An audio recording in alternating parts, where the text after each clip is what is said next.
Can we have more blood on her tits? This was a typical note that Miranda Silver would say out loud during one of her own private screenings in her home theater, which led to follow-up questions such as, how much more blood on her tits? Taking notes and writing down answers was the job of Samantha, Miranda's most recent assistant. Being Miranda's assistant was a surefire way to going up the correct ladder toward becoming a producer. The pros were ample. The cons, too, were ample. Such as having to watch a lot of horror movies, which may or may not involve having to write down the appropriate amount of blood needed on a woman's breasts after her head is chopped off. Her tits should be covered in blood. This looks like she has extra nipples. Men won't like that. Her tits should be drenched in red. Men like that. Another female walks into the room and speaks from the back. Miranda, you're meeting with Jennifer Coolidge in 10. Thank you, Allison. A slight cough is heard from Samantha sitting nearby before chiming in with, Christine. Her name, it's Christine. What did I say? Allison. She'll get over it, whatever her name is. Miranda stood up and walked out, which meant Samantha stood up and walked out.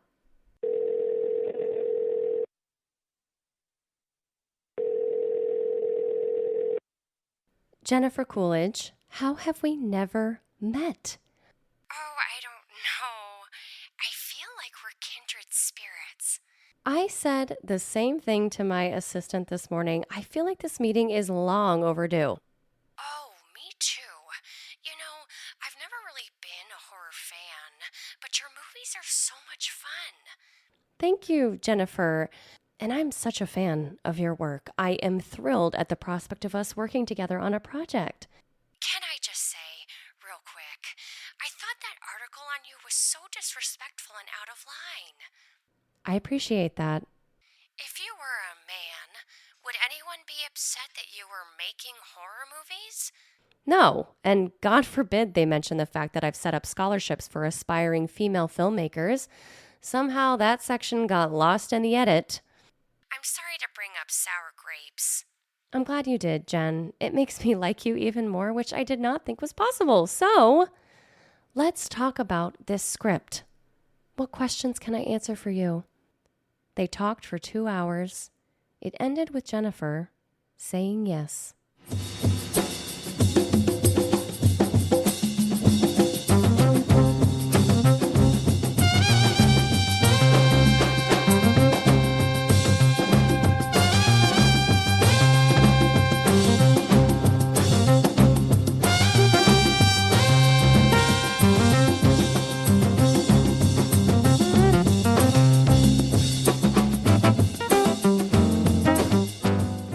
Never a difference between business or pleasure. To Miranda, they were one and the same. She loved her job. It was her pleasure. What constituted pleasure for most, dating, relationships, family, friends, were more extracurricular activities for Miranda.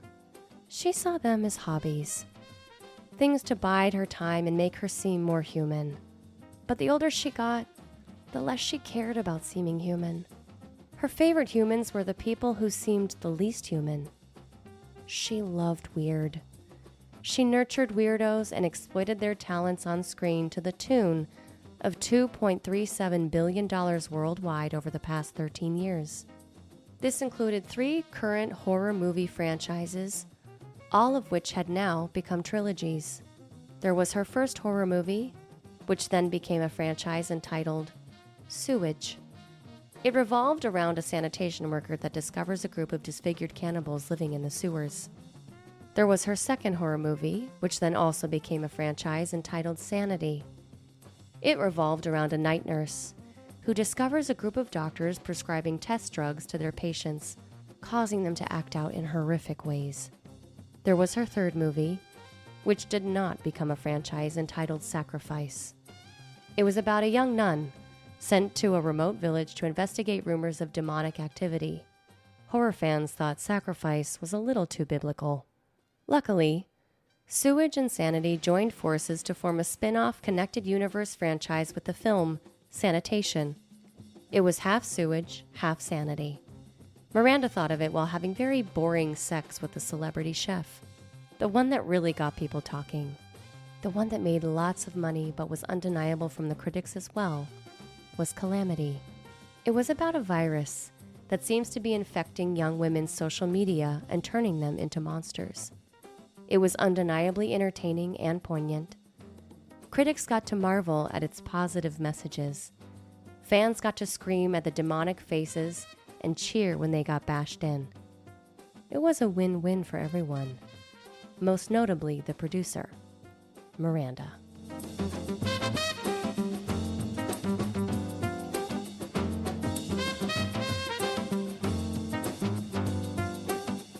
She was in the midst of becoming one of the most prolific and respected movie producers in Hollywood. Women typically didn't work within the horror genre. There were directors here and there, most of whom now had been scooped up by Miranda to work under her umbrella. But never had there been a woman who seemed to be dominating the genre. Scripts that could be produced for relatively cheap, single locations, unknown actors, young, hungry directors. This was her blueprint. No matter how hard other studios saw what she was doing, none of them had her eye for the ideas. And it all started with the ideas. Her first ever horror movie that she wrote and produced while in college was called Spilled Guts. It was about a group of nurses in a psych ward that had to stop the spread of a satanic virus that was killing off all of the patients. The only way to stop the spread was to do radical surgeries that involved actually cutting out the black hearts of the possessed. It was completely over the top and campy, with a supremely high amount of fake guts. To never lose sight of why she got into this business, she called her production company Spilled Guts. It worked. No matter how jaded the people around her became, she still retained that 19-year-old horror lover who was maxing her credit card to make sure that all the guts that spilled out of dead bodies looked real. Holly Hunter wants to chat. Eat shit. Eat shit was Miranda's way of saying, oh my God. It was a good thing. She was currently on the elliptical when Samantha FaceTimed her with the good news. FaceTime was only reserved for good news. Phone calls were bad news. Indifferent news that were things to keep track of for down the road was texting. Miranda kind of hated texting. Holly Hunter, holy shit. Miranda loved Holly ever since The Firm, as Gary Busey's sultry secretary who starts working with Tom Cruise. Who didn't love Holly? If you didn't love Holly, you can run into oncoming traffic. This was Miranda's view. Holly had never done a horror movie. The closest she had ever done to horror is Copycat, which is a thriller. She was the kind of actress who was too smart and too talented to do a horror movie. But she was on the short list for actresses who Miranda knew would be phenomenal as the lead in one of her movies. She had been waiting for this call.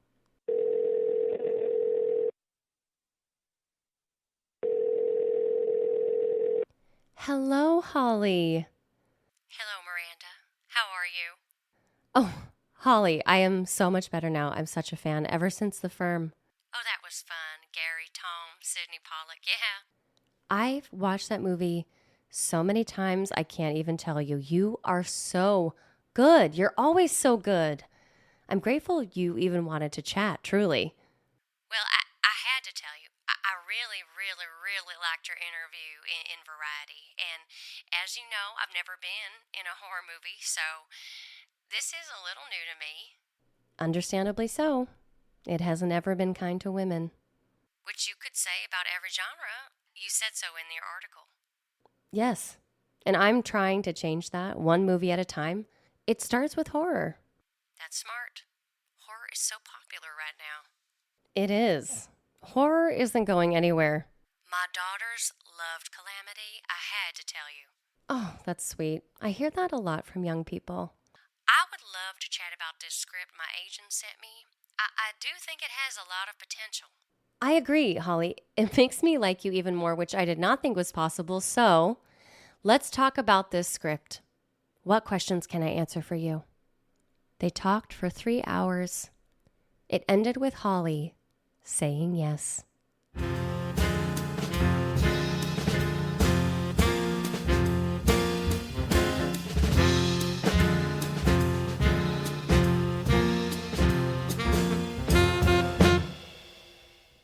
Hollywood was like middle school. When a cute kid liked you, all of a sudden, all the other cute kids started looking at you. Jennifer Coolidge, Holly Hunter, beloved actresses who had typically shied away from horror. And now they were both joining the Miranda Silver empire. Some producers started with a name. Get the big name. Miranda thought that was idiotic. Start with the script. Get a name that fits the script. Money in the bank. Her biggest concern? Keeping both hands on the steering wheel as her empire became beyond her control. She had to manage the growth while keeping one eye on the future. It was a lot. Luckily, she never felt pressure. She relished tension and anxiety. Half of her colleagues were medicated with weekly therapy sessions. Miranda had caffeine, 2 dogs, and a great swimming pool. This was her holy trinity for self-sanity. We have an issue? Needless to say, this was a phone call at 7 in the morning. Miranda woke up between 5 and 6 but told her assistant not to text or call until 7. Miranda needed an hour in the morning to drink coffee, walk her dogs, and then go for a swim. The rest of her day was open season for good, bad, and indifferent news. She had dealt with her litany of issues before. An actress having to quit 2 weeks into a shoot because she found out she was pregnant. Having to fire an actor because he was being aggressive to the makeup artist. Having to literally break up a brawl between a director and his cinematographer during a lunch break. All of these issues occurred before she had even become a producer. These were during her glorious days as a first assistant director. If she ever produced a movie, she would have a vetting system that she oversaw to ensure every single crew member involved in the shoot had their heads securely placed onto their bodies. No flakes, no egos. Good morning, Sam. Are you walking? Did I ruin your walk? Nothing can ruin my walks. What's up? It's sleep tight. Miranda leaned forward in her lounge chair outside as her 2 beagles, Beavis and Butthead, chewed on bones near her feet. Sleep Tight was the in-production project Miranda was most excited about. She had won a bidding war after the author left their agency, and it was now a feeding frenzy to try and win the rights to the script. It had gained national attention when the source material, a podcast episode, had motivated a father to kill his entire family in Wyoming. His agency pressured him to adapt the story into a feature-length film. The author did not like the direction that his agency was taking with it. He thought it was exploitive and not sensitive at all to what he was dealing with as a result of his indirect involvement, being the person who released the episode that caused this tragedy. Miranda heard that there was tension between the author, Theodore Fisher, and his agency, at which point she got on a red-eye flight to meet with him in person and tell him that the real story was how would he deal with being involved. The guilt. The guilt, she emphasized. That's what she wanted to make that film about. He was thrilled that someone was taking his side after the national media had used his story as a means to discuss how to safeguard podcasts and content in general. As always, it was a lot of nationally recognized journalists and pundits talking about how this was the time to open a dialogue. As always, those dialogues resolved nothing. Miranda worked with her own writers and the original author/producer and host of the podcast to reshape the script so that it centered around him creating something that led to a heinous murder. It was sympathetic to his plight. Maybe overly sensitive, Miranda thought. But he seemed like a nice enough guy, and his remorse seemed genuine. So she thought a little extra cheese on this horror pizza was earned. Sleep Tight was now 13 days into shooting. An unknown theater actor from London named Daniel Coburn was the lead, playing the author. An unknown Australian actress named Lucy Ridley was playing the lead's wife. It was a fairly small cast. Besides the 2 leads, there were occasional flashbacks to the real-life tragic family, which meant a dad, mom, and 4 children between the ages of 7 and 13. It was being scrutinized before even a single frame of footage had been released. Another example of corrupt Hollywood making money off of real-life tragedy. Miranda welcomed this. She saw it as an opportunity to break open this facade of there being good guys and bad guys in the world of entertainment. She was salivating over the prospect of participating in the media tour for a film that was so steeped in misplaced controversy. To her, this was not a horror movie. To her, this was an Oscar movie.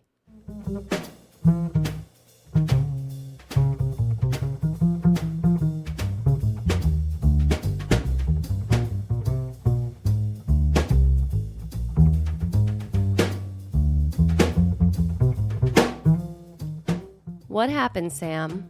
I got a call from Aubrey. Aubrey was the first assistant director, handpicked by Miranda. She had known Aubrey since she was an intern on Miranda's first feature film, Paralysis. Paralysis was also loosely based on a true story, but at no point was it used as a political talking point. It centered around a woman who suffered from a real affliction known as sleep paralysis. It's when people are unable to move or speak while falling asleep or waking up, often accompanied by vivid hallucinations and a feeling of a presence in the room. It can lead to significant psychological distress and explores the possible causes and implications of sleep paralysis.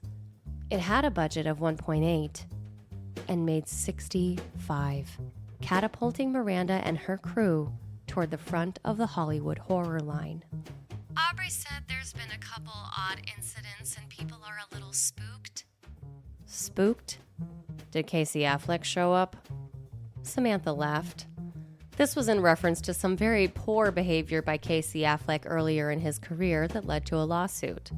The lawsuit question stems from allegations of sexual harassment made by two women who worked on the film I'm Still Here, which Affleck directed. The women, who were involved in the film's production, accused Affleck of creating a hostile work environment and of making inappropriate sexual advances. In response to these allegations, Affleck settled the lawsuits out of court. Settlements generally include non-disclosure agreements, which means the parties involved are restricted from discussing details of the case. Miranda's dark sense of humor made Samantha laugh easily, and Miranda appreciated Samantha's appreciation. Aubrey said a couple of the crew members have come up to her saying that they've been feeling sick, all describing the same symptoms. What's odd about this? It's the symptoms. They haven't been able to sleep.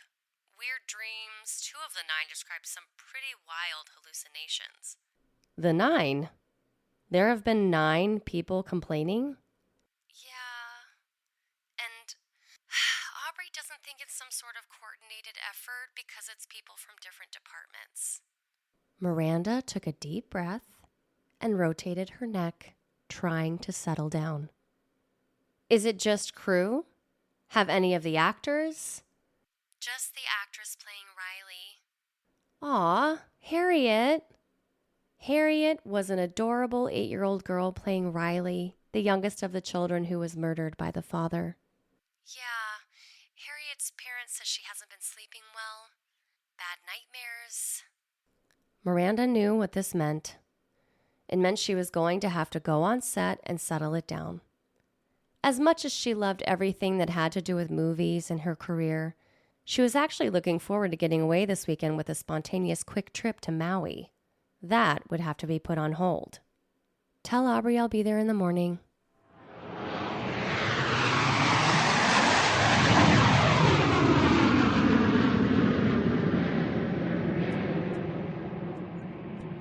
Miranda loved a red-eye, the quiet of the airplane, floating above the night. She found it oddly comforting, and it was one of her favorite environments to get work done. If she could fly everywhere, she would. And maybe one day in the near future that would be a possibility. They were shooting in upstate New York. It was a 6-hour flight from Los Angeles, followed by a 45-minute ride to the set from the airport. She brought one bag and Samantha. It was not meant to be a long stay. She knew everyone on set and hugged them all appropriately. She had coffee with Lucy and Daniel, knowing full well that you need to show a little extra love to the leads to make sure they have only positive things to say about their experience. Because in 5 years, They were going to be two of the biggest stars in Hollywood. Miranda had no doubt. She had signed them to a 3-picture exclusive. Few things were more rewarding in this business than discovering talent. Nobody was more excited to see Miranda than Aubrey. First assistant directors deal with all of the crap that the director does not want to deal with. The director, Michaela, was busy looking at dailies and preparing the next scene when the lead, Daniel, gets a phone call, telling him that one of his stories was the inspiration for a real-life tragedy. It was an emotionally heavy scene, the first one they had filmed so far. I'm trying to stay upbeat, but by the 9th person, I had to call Sam. I'm sorry. I know you don't want to be here. Aubrey was clearly tense having to speak with Miranda, who was trying to reassure her it was all going to be okay. Aubrey, I do want to be here. I wish I could have been here sooner, to be honest, because I am so excited about this one. I'm going to check in with Harriet and her parents, but after that, let's catch up. And let me know if anyone starts feeling, whatever. I hope this hasn't been a disturbance. No, Miranda insisted. I just feel awful that Harriet hasn't been feeling well. Harriet's parents were trying their hardest to put on a brave face. It was clear that Harriet was carrying a financial burden, being such a young actress, and the parents were clearly nervous that she might get fired and replaced. They wanted to put out any fires of concern, which was extra nerve-wracking since Harriet did not have a big part. She was mainly seen in brief flashbacks that kept Daniel, the lead, up at night. She was feeling better this morning. I just think being away from home was making her scared. I totally get that, Miranda said. It's fine. I would never replace her. I love Harriet. It had only been 6 hours, but everything seemed calm. 6 hours was only a third of the day. Film shoots were notoriously long hours, unless Clint Eastwood was directing. But Michaela was a perfectionist. She was only 29, and Miranda was convinced that she was the next Catherine Bigelow. She had a bright future of collaboration planned with Michaela, who was her next person to visit. Was someone sick?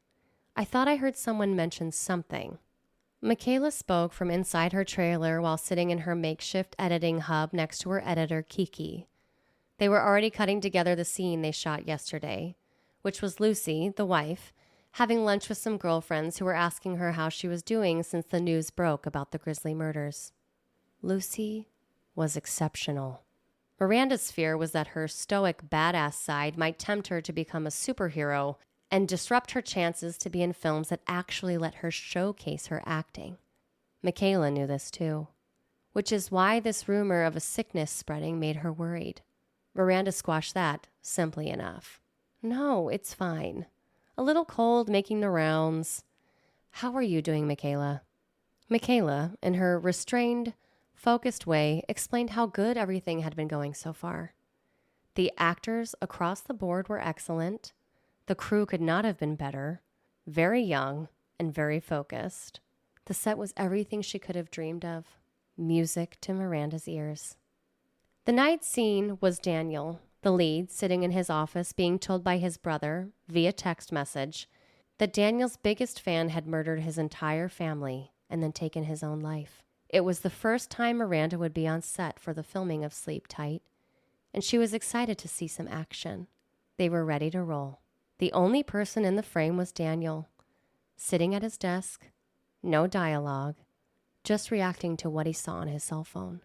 It started on a wide shot, and then they would slowly push in closer as the news hit him, and he had to quickly grapple with the devastating news that would follow him around for the rest of his life.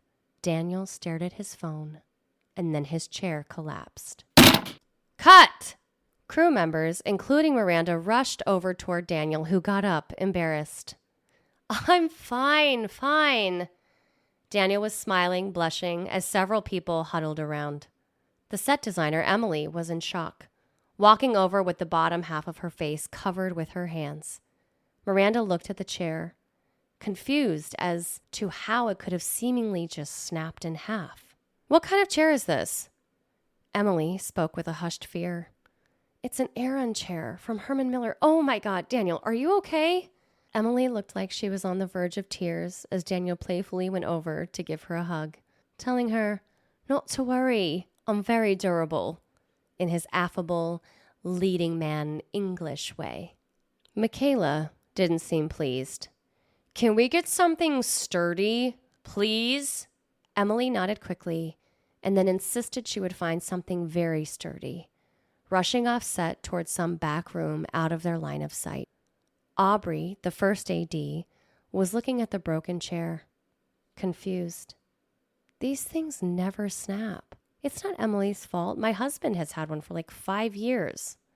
Well, that one snapped. So Miranda hated to make anyone feel bad, but her lead actor getting hurt from a bad chair? That was amateur hour, and she wouldn't let that mistake repeat itself. Emily returned with an Ames molded plywood chair. Miranda test sat in it. Daniel test sat in it. Everyone test sat in it. It became a bonding moment for the crew. They started rolling 10 minutes later and were able to finish the scene without any further incidents until the next day.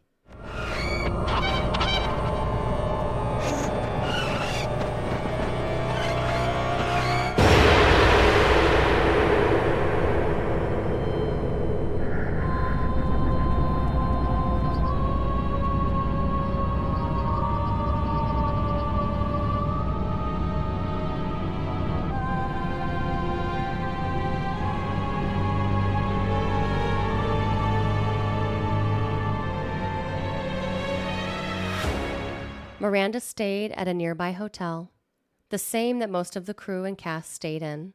She thought it was important to not have any sort of hierarchy. Even with the 3-hour time difference, Miranda was up at 5:30. She FaceTimed with her dogs, courtesy of her caretaker/dog walker Esperanza. By 6:30, she and a very groggy Samantha were heading back to set. The next scene on schedule was a daytime conversation being shot in the late morning. It was Daniel and Lucy, the leads, discussing the brutal murders based off his podcast episode and whether or not he should take down the episode. Samantha told Miranda that there were already some rumors that Daniel and Lucy had been getting into character off camera, which pleased them to no end. What's hotter than an on-screen, off-screen romance between budding stars? The setup was simple enough. Lucy was sitting at their dining room table sipping a glass of wine when Daniel would walk in, having just spent the afternoon speaking with his agents who were now pressuring him to adapt Sleep Tight into a feature film. Miranda generally tended to avoid sex scenes. They normally felt gratuitous, but this one actually had one, and it was about to happen. This was based off what the writer, Theo, had experienced supposedly in real life. He described coming home at a very low point emotionally and having sex with his wife in the kitchen. Miranda thought it was interesting because of how Theo described the feeling after. We were laying there on the kitchen floor. I was about to become rich, which meant my wife was about to become rich. And there was something about the sex that felt different, a little more uninhibited, as if we had both become aware that maybe the money that we had built our little foundation on was not clean.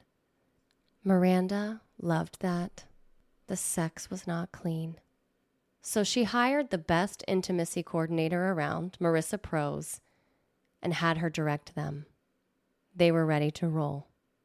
The crew was scaled down to make the two leads feel a little more comfortable. Miranda stuck around, slightly nervous, because there's always the fear that it will not go well, which could be awful. Action. Daniel walked into the room. Lucy began speaking.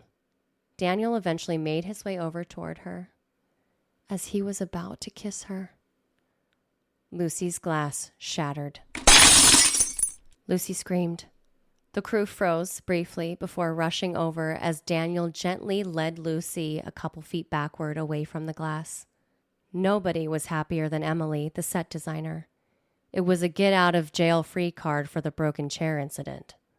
"Are you okay, Lucy?" Miranda was the first to ask. Lucy was so startled she actually started laughing, burying her face into Daniel's shoulder. Daniel broke the tension by asking, "Has anyone got a clean pair of pants?" The tension on set was stiff. "Let's take 10, Aubrey announced.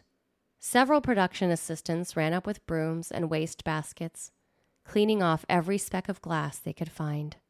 Miranda walked away off set with Daniel and Lucy. "Well, that was a new one," she said, laughing along with Lucy and Daniel. They were able to start rolling again an hour later. With new glasses that were hand-picked by Michaela, the scene went off without a hitch. While watching the dailies that night, Michaela remarked that the shattered glass gave the actors a sense of unease that actually enhanced the tension. It was a bizarre, happy accident, she told her editor. There was something else she noticed in the dailies, too. Something she told Miranda she had to show her. They were able to start rolling again an hour later. With new glasses that were hand-picked by Michaela, the scene went off without a hitch. While watching the dailies that night, Michaela remarked that the shattered glass gave the actors a sense of unease that actually enhanced the tension. It was a bizarre, happy accident, she told her editor. There was something else she noticed in the dailies, too. Something she told Miranda she had to show her. "Do you see it?" Miranda was sitting at Michaela's makeshift editing hub with Kiki. Miranda shook her head, unsure. "What am I looking for?" Michaela explained that she didn't see it at first either. Kiki noticed it. Michaela got up and pointed at the screen. It was at the window, just beyond Lucy. There was the outline of a dark figure in the reflection. "Whose shadow is that?" "Nobody," Kiki said. "Daniel is opposite Lucy. The crew are all behind the camera." "Freaky, right?" "Well, the scene turned out great," Miranda said. "How good is Lucy?" This scene was gonna be rough. It's a long setup for a shot that would only be used for a couple seconds in the final cut. The scene was the father who killed his family, Merlin Bleckner, standing in a dark living room, surrounded on all sides by the dead bodies of his family members, holding an axe. He is positioned far away from the camera, and he very slowly looks up toward the lens. The actor playing Merlin was Cliff Shute. Miranda had known him for over 10 years. He was a very gregarious character actor known for very low-budget horror movies that he mostly directed. Miranda hated the term character actor. Aren't all actors character actors? That was Miranda's view on it, even if she understood the rationale for the distinction. She looked forward to giving Cliff some screen time. He played the killer in Paralysis, and it was nice to throw him a bone. He had thrown her a bone many moons ago, and the chemistry still had a pulse to this day. The setup to this scene was top-notch. It's a nightmare that the lead character had been having a lot in real life. Theodore Fisher, the real-life writer, still claims to have this recurring nightmare. The 5 family members, wife and 4 children, including little Harriet, had already filmed their 2 dialogue scenes. One was them eating dinner together. Another was them having a picnic. Dark projections from the lead character's mind of the happy, idealistic life that this family had been having until this story ruined all of that. This scene would be their last on set. It took several hours for the makeup team to make it look authentically depraved. Everyone was in place, ready to roll. As the actor playing Merlin slowly raised his head toward the frame, all 4 of the children spit up blood. There was a brief pause. It was so quick, everyone thought they had hallucinated it. Was that planned? Had that been added by Michaela at the last moment? They were all looking to the director for guidance. Finally, she yelled, "Cut!" Everyone ran over in a panic. All of the children, ranging from age 8 to 16, rolled over onto their stomachs and then sat up, wiping off their lips. Nobody knew what to do. They called an ambulance. Way before the EMT showed up, All 4 of the children seemed to be in good spirits. They didn't even remember spitting. Miranda brought the special effects makeup team to her trailer and began scolding them viciously, asking to know exactly what types of wax, gel, latex, capillaries, gloss, molds, and every other appliance had been used on the children. One of the makeup artists was in tears. The others tried to be adamant while remaining apologetic. Miranda was furious.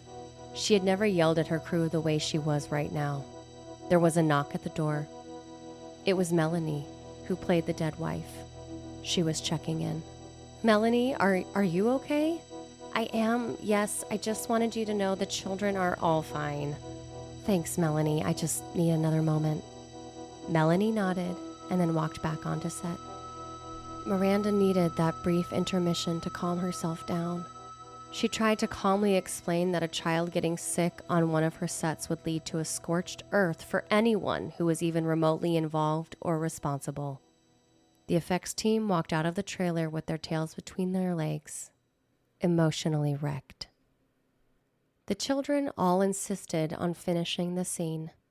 The EMTs insisted that they all seemed fine for the moment, but that additional testing would be advised.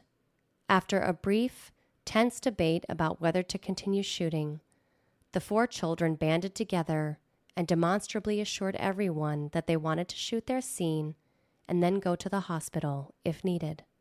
Once again, the real-life tension had created a bizarre level of authenticity when looking at the footage.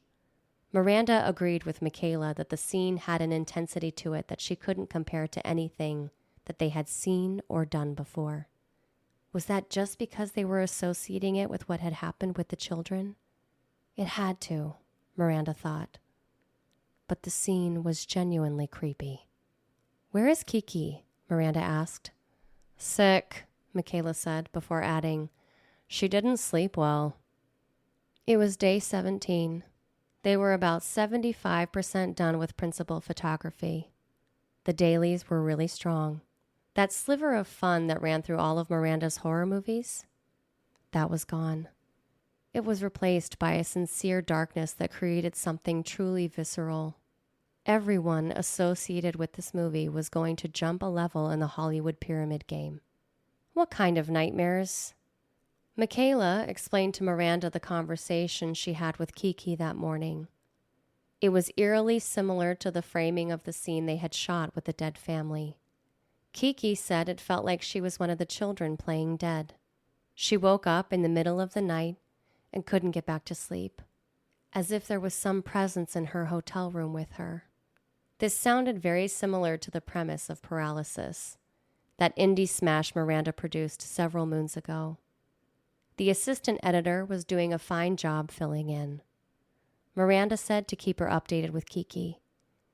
And then Samantha asked if she could talk to Miranda for a second. "I didn't want to tell you this. Sam, please don't ever not tell me something. The worst thing you can ever do is not tell me something. Do you understand?" Sam nodded. She seemed nervous. Very nervous. She was actually having trouble breathing. Miranda grabbed her hand and led her away from the film set so they could sit somewhere comfortable. Alone. "What's wrong?" "That dream that Kiki had? It's the same one I had last night. Every detail of it." Miranda side-hugged Samantha, the closest thing she had to a daughter, or a sister, or a best friend. If you knew the amount of times I had twisted dreams after a long day of filming, it would be weird if you didn't have weird dreams. It's also the same dream that Aubrey had. Aubrey had weird dreams too. She didn't tell me that. We didn't want to stress you out. Darling, I appreciate that, but stop trying to protect me, okay? In case you haven't noticed, I'm built out of iron. Nothing on a film set can hurt me. Feel these iron arms. Miranda flexed and Samantha laughed as Miranda made her squeeze her flexing muscles. There was a lot of commotion coming from the set. They both turned and could see everyone on the crew walking out to stand in the main grassy area outside the studio. Miranda and Sam walked over near the first person in their vision, Emily, who was now sitting on the grass looking on in disbelief. What happened now?" Emily didn't respond at first. Miranda sat next to her on the grass. "Emily, what happened?" "It caught on fire." "What caught on fire?" "Covered in ashes." That's what the living room looked like. The living room where they had filmed the dream sequence between the killer and his dead family. It had caught fire and now looked like an enormous ashtray. The fire department explained that one of the overhead lights must have fallen, which incited the whole incident. They emphasized how lucky they were that nobody got hurt. Miranda agreed, even though it still didn't make sense to her how a fire had started from a light falling onto a rug. "Were there any flammable liquids on the rug?" "We saw some discoloration. Certain types of makeup products contain alcohol or other flammable solvents, which can be a fire hazard." Miranda fired the entire special effects makeup department. They apologized profusely, and they began to explain how nothing like this had ever happened on any of their other productions. Miranda didn't want to hear it. 2 strikes, and you're out. Within 10 minutes, the whole department was off the set. They weren't needed anymore anyway. At this point, they were there just in case Michaela wanted to do some additional pickups or maybe a quick reshoot. But Michaela was ecstatic with her footage. Miranda had never seen her so full of energy. She was nearly bouncing off the walls with excitement. Miranda had begun sitting with her at night to watch dailies.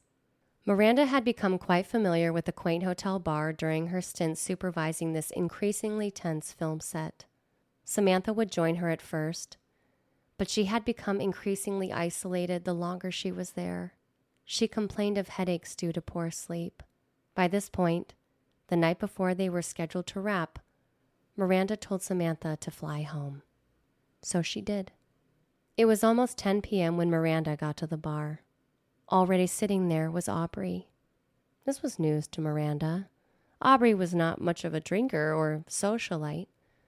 It's part of why she liked her so much. Her razor-sharp focus. Miranda sat nearby and told her how nice it was to see her there. Aubrey seemed distant. Once again, Miranda had to ask her what was wrong. "Cliff." "What about him?" He died." Miranda froze. Cliff was not just some cog in the film machine. She had known him. They had shared some real moments, but had always kept it professional. They were kindred spirits on opposite sides of the success spectrum, and now, he's dead? He drowned. In a lake. Aubrey said it like a question, more than a statement. She had known Cliff for some time, too. Miranda had so many questions. Maybe Aubrey had gotten the details wrong, but she was cut off before she could ask another question. Aubrey insisted, "You have to stop this movie." Miranda rubbed Aubrey's shoulder. "I'm so sorry about Cliff." Aubrey turned. Miranda's hand slid off her shoulder. "You have to stop this movie, Miranda." We wrap tomorrow." Aubrey was turning pale white. Whatever this is, whatever is happening, it's only getting worse. A lot of people put a lot of time and money into this, Aubrey. If we stop now, this close to the end, what will it have been for? Aubrey shook her head and then left the bar. Miranda was alone.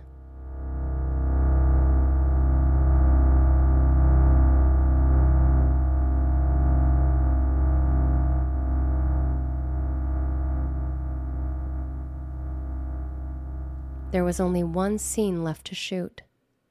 It was Daniel finally telling his wife, Lucy, what the story was about. The whole movie had been sort of teasing what had made this seemingly normal family man massacre his wife and 4 children.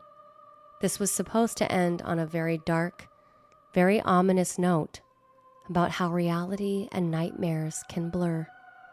The tension on set was extreme. Michaela reveled in it. You could not have created a more ideal vibe to fill the air with than the malevolence currently flooding the room. The crew was small. By this point, a third of them had left due to illness, including Aubrey. Michaela was now working without an assistant director. It didn't matter. She was locked in. Her cinematographer, Yuki, looked like she had not slept in days. Miranda had gotten coffee with Daniel and Lucy that morning, just to check in. They explained how sad they were to hear about Cliff, and how everything that had happened on set was just a collection of freaky occurrences. Miranda could tell they were being nice. They were so close to the end, why dump salt onto the wound? They were good actors, but not that good. Miranda could tell they were ready to leave, and that at the end of the day, this was her set. It was her name on the line. Action! The scene was immaculate. By the time Daniel delivered his final monologue and Lucy ended the film on her incredible last line, the camera just kept rolling. Nobody moved. Nobody breathed. It felt real. It was over. Thank God. It was also the best movie Miranda had ever produced. Through the Roof. Those were the scores from early test audiences. The studio was beaming. It was another crown jewel for Miranda to wear, and she was now getting major offers. Star Wars spin-off level offers. People seemed to be scared on a level that could only anecdotally be compared to The Exorcist, which came out 50 years ago. There was even a report of a man who got so scared watching the movie that he spit up blood during the massacre flashback. It was being marketed as the horror event of the decade. The irony was not lost on Miranda. This was not supposed to be a horror movie, but here she was, in the middle of a marketing blitz, littered with real-life rumors about all these spooky things that had happened on the real-life movie set. Her set, that she had built. Miranda tried to tell herself what Daniel and Lucy had told her. Her film set was just a collection of freaky occurrences. That's all it was. That's what she told herself. Even when the nightmares started. When in the lights dim low and the shadows grow, a sacred hymn begins its flow. In the quiet of the night, where whispers sing, hear the spirits touch, hear the angels bring. Guided by faith in a world so vast, a love eternal, a light will cast. Oh, oh, oh, oh, what is feeling? Oh, oh, oh, oh. In the calm of dawn, as the sun ascends, promises of grace.